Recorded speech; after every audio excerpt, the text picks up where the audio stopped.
매주 월요일에는 두 분의 여성 변호사와 정치 현안을 품격 있게 토론합니다. 품격 토론 강전의 변호사 신유진 변호사 나오셨습니다. 어서 오세요. 안녕하세요. 신유진 변호사입니다. 안녕하세요. 강전의 변호사입니다. 주말 잘 보내셨어요? 네. 또 주말 사이에 또 여러 가지 일이 있어가지고. 그러니까요. 네. 오늘 이야기가 또 풍성해질 것 같아요. 좀 가족들하고도 이렇게 쉬어야 되는데 또 정치 현안이 또 그러니까요. 튀어나와요. 네. 참 역동적입니다. 자, 가장 큰 뉴스는 역시 이제 영수회담이 될 텐데 윤석열 대통령과 민주당 이재명 대표가 곧 아마도 이번 주 만날 것으로 보입니다. 그동안 영수회담에 대해서 부정적이었던 윤 대통령이 먼저 이 대표에게 전화 걸어서 만나자고 한 배경 뭐라고 보세요? 일단 아무래도 이번 총선에서 민심을 확인했기 때문이다라고 생각을 해야 될 것 같고요. 네. 그리고 절차에 대해서도 지금 얘기해 주셨지만 윤석열 대통령이 이재명 대표에게 전화를 걸었다. 저는 이것도 굉장히 전향적이었다 생각을 합니다. 보통은 뭐 비서실장들끼리 다음 주에 언제 보자 뭐 이러한 이야기를 하고서는 언론에 브리핑을 하는 것으로 마무리할 수도 있었는데 일단은 비서실장들끼리 전화를 하고 대통령과 그 이재명 대표 와의 통화 시간은 3시 반으로 정해서 다시 한번 전화 연결을 했다는 거 아니겠습니까? 네. 그리고 그 자리에서 통화를 하면서 앞으로 자주 보자, 차도 마시고 밥도 먹고 하자 이러한 이야기들이 나왔다라고 하는데요. 이번에 어쨌든 첫 번째 영수회담이니까 워낙 크게 관심을 받게 되겠는데 이후에는 우리가 정말 국민들께서 이게 당연한 것처럼 보실 정도로 이게 뉴스가 아닌 게 될 정도로 이렇게 좀 자주 보고 서로 간에 협치 잘 되는 모습 보였으면 좋겠다라는 생각입니다. 네.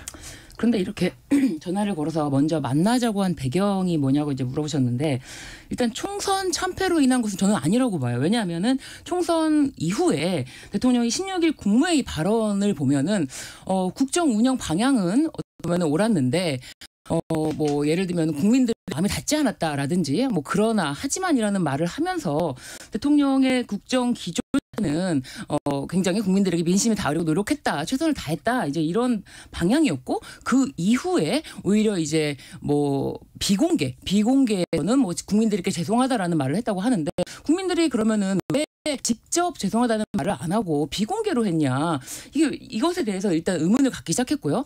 그리고 그것이 16일이었고요. 그리고 또 이제 연일 이제 보수 언론이라고 하면은 뭐 조중동, 조선일보, 뭐 중앙일보, 동아일보 이렇게 해서 계속 이 총선 참패에 대해서 큰 반성이 필요하다라는 말을 계속 하고 있는데 18일 동아일보 칼럼에서는 김건희 여사에 대해서 엄정한 사법 처리만이 윤 정권 살 길이다. 그래서 검찰 소환 조사를 해라. 그리고 뭐 유죄 예단 아니지만 김건희 여사가 구속이 된다면 국민들의 동정 여론이 이를 것이다.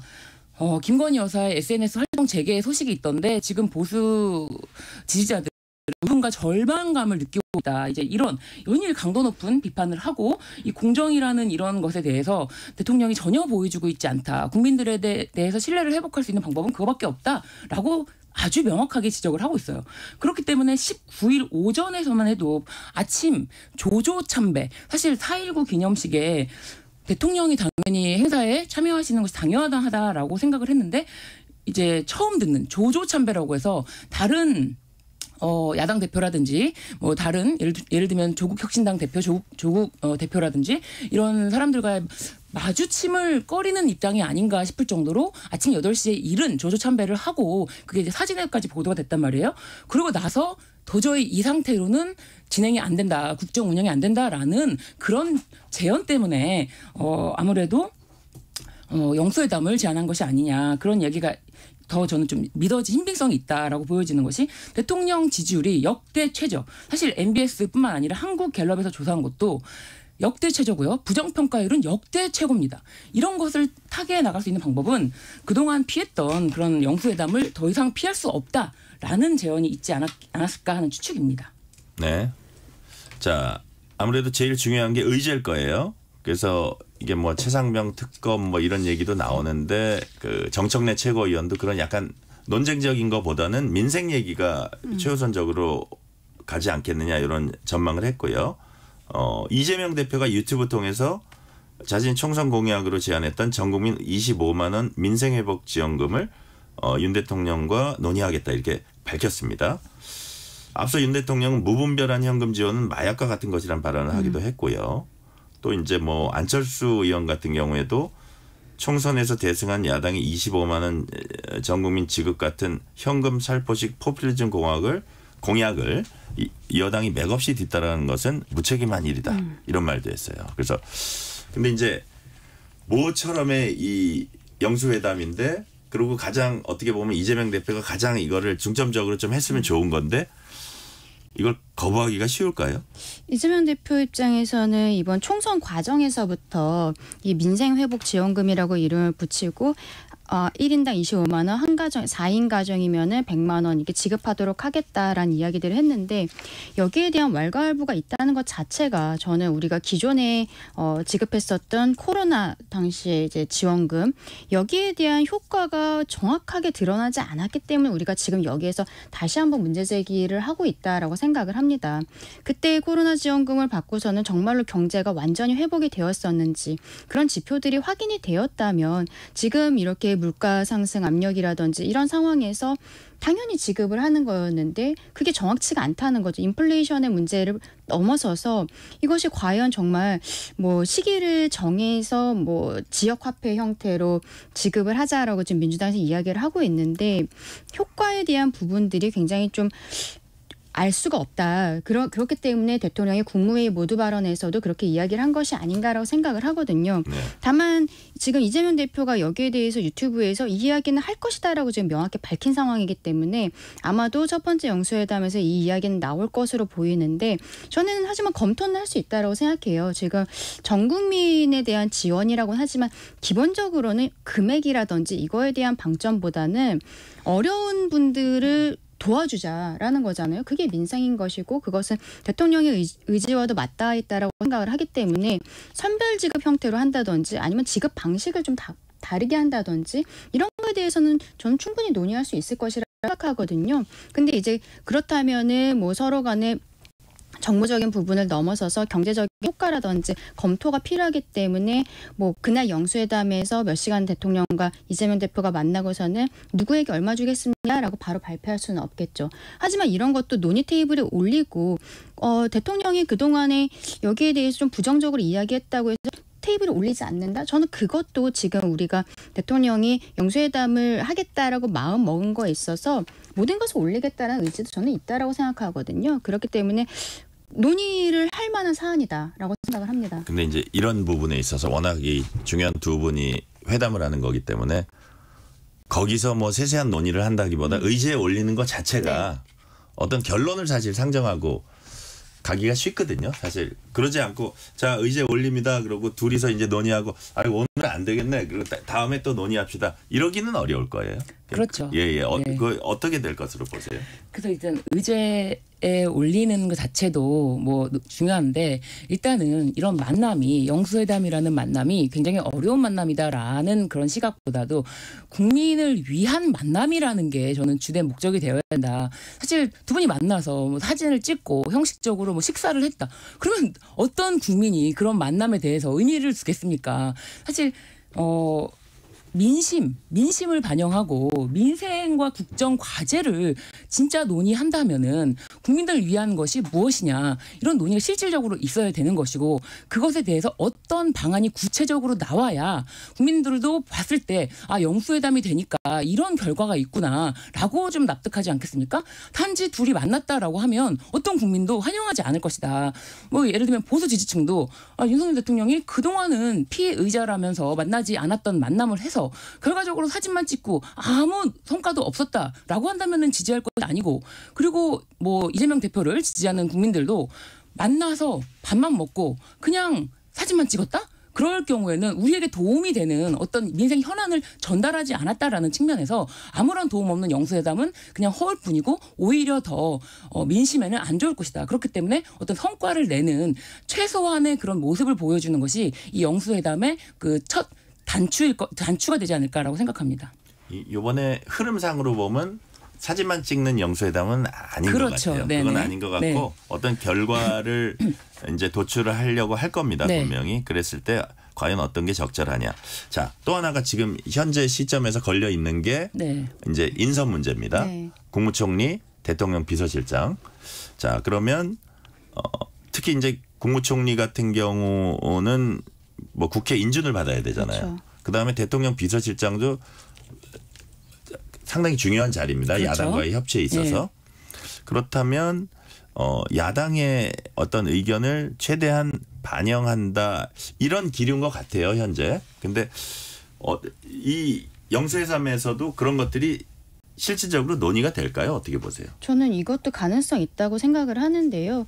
뭐 이렇게 야당 쪽에 이재명 대표와 민주당 측의 의견을 들으려고 인선이 지금까지 늦어졌다라고까지 생각하진 않습니다만 지금 상황에서는 어쨌든 정말로 총리 인준에 대해서는 야당에서의 협조가 반드시 필요한 부분이기 때문에 이재명 대표의 의견을 저는 구할 것이라 생각을 합니다.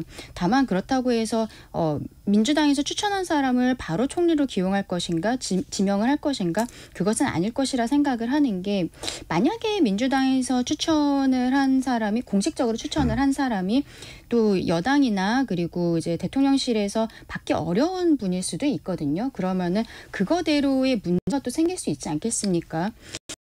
저는 좀 비공식적으로 몇 명 정도의 추천을 받는다든지 어느 정도의 가이드라인이랄까요. 이런 이야기들을 나눈다든지 이런 부분들은 있을 것이라 생각하고 그리고 전 또 있는 것을 넘어서 필요한 부분이라는 생각도 듭니다. 지금 최근에 이제 특히 국무총리 인선에 있어서 김한길 현재 이제 국민통합위원장 그리고 특히 박영선 전 장관의 이야기가 나왔을 때 민주당 측에서 굉장히 큰 반발이 있었던 것으로 기억을 하는데요. 그러한 반대 효과로 오늘 아침 조간신문 보니까 오히려 민주당 중진 의원 발로 한 언론사의 주호영 의원 정도면은 민주당에서도 받을 수 있지 않겠냐라는 언론 보도가 있었는데 민주당에서는 오히려 본인 뭐 거국 내각까지는 아니겠습니다만 민주당의 인사가 이 여당의 정부에 들어가는 것에 대해서 부담감을 느끼고 있는 부분들도 분명히 있을 것이거든요. 그렇다면 본인들이 누구와 대화가 잘 되느냐 이런 부분에 있어서는 저는 분명히 의견을 들어야 된다라고 생각을 합니다. 심평 변호사가 저기 누굽니까? 김부겸 전 네. 총리 얘기도 해가지고 좀 네. 어색해졌던 부분도 있었어요. 어떻게 네. 보세요? 근데 우선 이 박영선 전 장관의 총리 지명설이 어떻게 보도가 되느냐 이게 17일 새벽에 네. 전격적으로 좀 단독으로 보도가 됐는데 대통령 핵심 관계자의 발언이다라는 보도가 나왔고요. 그런데 대통령실에서는 공식적으로 부인을 했어요. 근데 다시 검토 중이라는 보도가 나오고 그러니까 이게 도대체 맞느냐 틀리냐 왜 이런 말이 나왔느냐. 박영선 전 장관은 곧 귀국한다 그러고. 네. 그래서 지금 그 사건 연이은 사건에 이어서 비선 라인이 활동을 재개했다라는 보도가 굉장히 뜨거웠습니다. 대통령 공식 인사 정무 홍보 라인이 아니라 대통령 부인 개인적 가까운 사람들 입에서 나왔다라는 보도가 있었어요. 그 정도로 지금 뭐 제2의 최순실 이런 이야기까지 보도 헤드라인으로 나올 정도로 이런 것이 박영선 전 장관의 총리 기용설에 대해서 공식 라인이 아닌 비선 라인이 활동을 재개했다라면서 뭐 언론 보도에서도 그렇고 뭐 천하람 당선자도 뭐 김건희 여사 라인 쪽에서 이야기가 나온 것이 아니냐 이제 그런 이야기도 나올 정도로 이게 굉장히 지금 대통령실에 지금 어떻게 보면은 공식 라인들이 활동을 제대로 하지 않고 있다. 대통령실의 메시지가 정확하게 전달되지 않고 있다. 이런 논란이 끊임없이 나오는 과정에서 총리 뭐 누구로 인선할 것이냐에 대해서 논의가 나올 수는 있지만 누구를 지정을 해서 이야기가 나오기는 쉽지가 않을 것이다. 그런 생각이 들고요. 뭐 몇 명을 추천한다 이런 것도 사실 비공식적으로 추천을 하는 과정에서 협의가 되면 몰라도 누군가를 먼저 낙점해 놓고 어떠냐 받아라 이런 식으로는 안 될 것이다라는 생각이 듭니다. 자, 국민의힘 얘기 조금 넘어가 볼까요? 국민의힘 이제 비대위 구성하는 오늘부터 아마 본격화될 것 같은데 그것보다도 이 주제부터 먼저 하죠. 홍준표 네. 대구시장이 한동훈 전 비상대책위원장을 이렇게 좀 신랄하게 비난했어요. 원색적인 용어를 써가면서. 근데 아마 그거에 대한 반박 성격도 있는 것 같은데 오랜만에 한동훈 전 위원장이 자신의 뭐 논평이라 그럴까요? 자신의 입장을 밝혔는데 정치인이 배신하지 않아야 할 대상은 여러분 국민뿐이다. 무슨 일이 있어 국민을 배신하지 않을 것. 그리고 뭐 그거는 배신한 것이 아니라 용기다. 뭐 이런 식으로도 얘기를 했는데 이런 부분 일련의 홍 시장의 비난 그다음에 반박성의 오랜만에 한동훈 위원장의 입장 이건 어떻게 보셨습니까? 저는 참 두 분의 태도가 많이 다르다라는 생각을 했습니다. 홍준표 대구시장의 경우에는 총선 이후에 연일 한동훈 전 비대위원장을 이제 공격을 했는데 한동훈 비대위원장 같은 경우에는 총선 다음 날 바로 본인이 모든 책임을 지겠다면서 직을 내려놓은 상황이었었거든요. 그럼에도 불구하고 계속적으로 여기에 막말성의 SNS 글을 올리는 것이 일반 국민들께서 보시기에도 참 의아하다라는 생각이 들 정도였었는데 여기에 대해서 그동안 한동훈 위원장이 아무 말도 하고 있지 않다가 이제 열흘 정도 지나서 어제 SNS상에 이제 글을 올린 것인데요. 여기에 대한 단어 중에서 정치인이 배신하지 않아야 할 대상은 여러분 국민뿐이다라는 표현에서 이 배신이라는 단어가 사실 홍준표 시장께서 이미 쓰셨던 표현이기 때문에 여기에 대한 답변으로서 한 이야기라고 볼 수밖에 없다고 대통령을 생각합니다. 배신했다 네네. 했잖아요. 그렇기 때문에 그렇게 볼 수밖에 없다라고 생각을 하는데요. 결과적으로 한동훈 위원장 같은 경우에도 뭐 이번 전당대회가 될지는 모르겠습니다만 결국에는 본인의 정치를 다시 할 생각을 갖고 있을 것이고 그러한 마음으로 4월 10일 총선 이후에 본인 인생 생각하지 않는다, 인생 꼬였다 이러한 이야기들까지 하지 않았겠습니까? 근데 저는 한동훈 위원장의 이러한 태도가 오히려 더 어른 같다라고 생각을 합니다. 본인이 여기에 대해서 누군가를 탓하지 않고 본인이 지고 가고 그리고 국민들을 보고 바라보겠다라고 이야기를 한 것이 오히려 조금 더 어른스러운 태도가 아니었나 그렇게 생각을 합니다. 그런데 우선 홍준표 시장과 윤석열 대통령이 4월 16일 비공개로 4시간 만남 4시간의 만남을 가졌어요. 그러자 일각에서는 홍준표 시장을 먼저 만나는 것보다는 총선을 진두지휘한 한 전 위원장을 먼저 만나는 게 순리가 아니냐 이런 또 비판의 목소리도 나왔어요. 그런데 16일 윤석열 대통령을 만난 이후에도 홍준표 시장은 연일 계속해서 한동훈 전 비대위원장에 대해서 뭐 지옥을 맛보게 해준 정치 검사였고 윤석열 대통령을 배신한 사람이다라고 콕 집어서 비판을 했어요. 왜 그랬을까요? 그런 것이 사실 윤석열 대통령을 만나고 나서도 그 발언을 더 수위가 높게 했고요. 뭐 폐쇄자다라는 이야기까지 하면서 윤석열 대통령과 직접 관련이 있을까요? 얘기 좀 해주세요. 그랬을 것 같지는 않은데. 그러니까요. 근데 어쨌든 홍준표 홍준표 시장의 발언이 본인 개인의 그냥 발언이었고 예를 들면 윤석열 대통령께서 만나서 그래도 그 발언 수위가 너무 높다. 좀 낮춰달라. 그래도 총선을 진두지휘했고 지금 본인의 책임을 인정하고 자숙하고 있는데 왜 그렇게 비난을 하느냐라고 말했다면 만나고 나서는 수위를 조절하지 않았을까. 그런데 그런 것에 대해서 아무런 이야기는 없고 홍준표 시장은 계속해서 윤석열 대통령은 그래도 우리에게 정권을 창출하게 해준 잘한 사람이다라고 칭찬을 또 계속 이어졌단 말이에요. 그렇기 때문에 한동훈 전 비대위원장에 대한 어떤 매서운 공격은 대통령의 의중이 없지는 않지 않을까라는 추측이 좀 가능한데 한동훈 비대위원장은 오히려 이런 상황에서 윤석열 대통령이 오찬 회담을 갖자라고 제안을 했는데 건강상의 이유로 불참 의사를 표현을 먼저 하고 그리고 나서 자신의 SNS에 이런 글을 올린 거예요. 잘못을 바로잡으려는 노력은 배신이 아니라 용기다. 그러니까 본인이 윤석열 대통령을 배신하는 것이 아니고 오히려 윤석열 대통령의 잘못이 있다면 그것을 바로잡는 것은 본인의 용기였다라는 말을 함으로써 윤석열 대통령과는 거리 두기를 하고 있는 것으로 보여집니다. 근데 이게 윤석열 대통령과 회동을 했는데 마치 그거를 방조한 것처럼 그런 건 좀 약간 논리 비약 아닌가 싶은데 강 변호사님 어떻게 보세요? 홍준표 대구시장을 만난 것은 어쨌든 그 총선 참패 이후에 어떤 당 수습책이라든지 그리고 전국에 나아갈 방향을 이야기한 것이 아닐까라고 생각을 하는 게요. 그리고 이제 홍 시장의 발언 같은 건 좀 본인의 캐릭터에 국한되는 얘기 아닌가 싶은 생각이 드는데. 사실 홍준표 대구시장 같은 경우에는 2018년에 본인이 당대표로서 지방선거를 이끌었었는데 그때도 사실 굉장한 참패를 했었죠. 전국에서 대구시장과 경북도지사 이외에는 모두 민주당 그리고 뭐 원희룡 전 제주지사 같은 경우도 무소속으로 나와서 당선이 됐었기 때문에 17개 시도 그 광역에 있어서는 두 군데밖에 가져오지 못해 정말로 참패를 한 상황이었었거든요.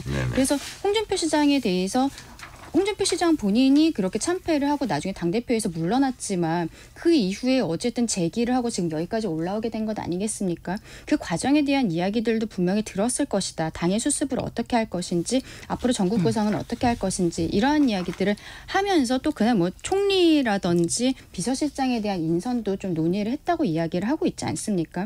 그러한 부분일 것이라 생각을 하고 두 분이 만나서 뭐 한동훈 비대위원장에 대한 이렇게 안 좋은 이야기를 했다고는 그렇게 생각하지는 않고요. 근데 한동훈 비대위원장 입장에서는 어쨌든 본인이 정치로 법무부 장관직을 내려놓고 바로 여의도 정치에 뛰어들면서 국민만 바라보겠다라고 했었는데 결과적으로 이번 총선 과정에서 한 2차례 정도 대통령실과의 갈등으로 보이는 국면들이 있었고 여기에 대해서 정확한 스탠스를 취하지 못했었던 부분도 저는 있다라고 생각을 합니다. 그렇기 때문에 그런 부분들에 대해서 본인이 SNS 쓴 것처럼 공부하겠다라고 이야기한 것이 이번에 대통령실의 그 식사 제의에 대해서 지금 건강상의 이유로 못 가겠다라고 이야기한 부분과 맞닿아 있지 않을까라는 생각을 하는데요. 한동훈 위원장이 뭐 어떤 식으로 공부를 할 것인지 얼마나 시간이 걸릴지는 모르겠습니다만 결과적으로는 본인이 처음에 비대위원장 들어왔을 때 대통령과의 관계 정립이 어떻게 될 것인가, 과연 할 수 있을 것인가, 그 이전에 김기현 당대표와 다를 것인가에 대해서 국민들께서 의구심 가졌던 부분, 여기에 대해서 완전히 마음의 정리가 된 이후에 저는 정치로 다시 돌아오지 않을까 그렇게 생각을 합니다. 그 김영우 전 의원은 지금 와서 한동훈 전 위원장에게 돌 던지는 건 정말 이건 아니다. 자, 지금까지 여당이 겪어온 그 상황을 한번 보자. 연판장으로 엉망이던 전당대회, 비정상적인 강서구청장 공천과 선거 참패, 또 총선 과정에서 불거져난 의대 정원 논란과 이정섭 사건, 가히 놀라웠다. 그나마 한 전 위원장의 지원 유세로 보수층의 자포자기와 분열을 막을 수 있었다. 동의하세요?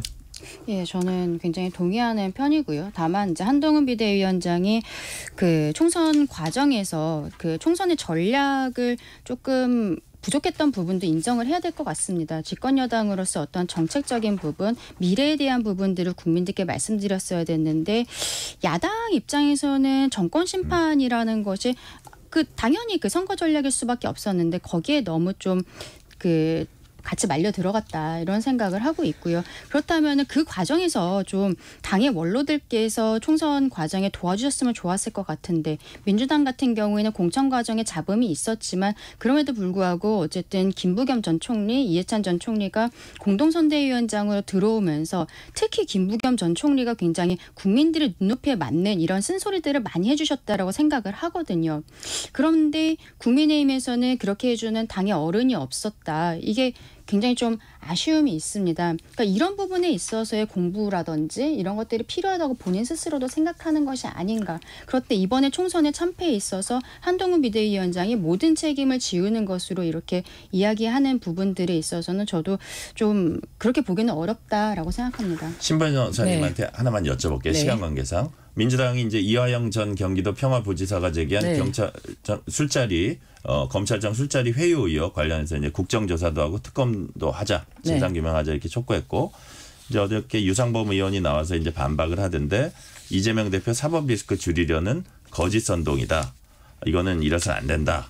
뭐 이렇게 얘기를 했는데 거기서 어떻게 보시면 상황이 어떻게 전개될 것 같으세요? 일단은 검찰이 이화영 전 경기부시장 대북송금 사건 김성태 쌍방울 회장의 대북송금이 자체가 경기도를 위한 것이다라는 이제 진술 확보를 통해서 어마어마하게 많은 수백 차례의 어떤 압수수색을 통해서 증거를 확보했음에도 불구하고 그런 물증에 대해서는 하나도 물증이 있었다면은 더 이상의 추가적으로 진술을 받기 위해서 무리한 진술 그리고 어떤 진술을 받아서 수사를 완성하려는 그림을 그리지 않았을 텐데 무려 이화영 부지사가 72차례 검찰청에 출정을 했는데 검찰청에 피고인이 출석을 하면은 피신 조서를 받거나 그리고 조사 기록을 남겨야 되는데 19차례만 피신 조서를 받았다는 거예요. 네네. 그럴 경우에 왜 그렇게 그러면 72차례나 부르고 출정 기록이 남아있지 않은 그런 출정도 있었다고 하는데 그런 것은 왜 그렇게 했으며 왜 진술로만 이 사건을